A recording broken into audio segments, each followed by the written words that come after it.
800 سال تک مسلمانوں نے راج کیا اور اس کے بعد 200 سال تک انگریزوں کے راج کے دوران جو ہے وہ ڈیوائڈ اینڈ رول کی پالیسی ان کی چونکہ رہی، اس میں بھی ویلین آف پیس مسلمان ہی تھے، اور 1000 سال جب گزر گئے اس کے بعد پھر مسلمان ملک کا ایک حصہ لے کے الگ ہو گئے. جی، یہ جو فیکٹرز ہیں نا، ان تینوں فیکٹرز کی بنیاد کے اوپر آج کا جو غیر مسلم ہے ہندوستان میں، وہ اگر پریجوڈسڈ مسلمانوں سے نہ ہو تو یہ بڑی نیچرل غیر فطری بات ہے.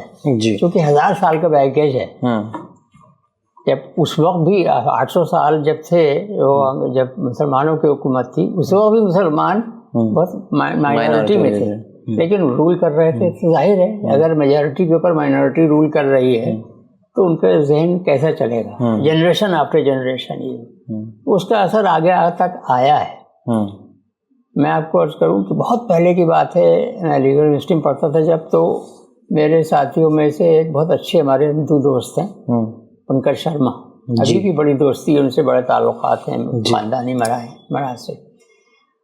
انہوں نے مجھ سے یہ بات کہی تھی کہ بہت مذاق میں بتایا تھا، لیکن یہ کہ انہوں نے کہا تھا ہمارے ہاں باتھ روم کو فیملی میں شروع سے ہی پاکستان کہا جاتا ہے.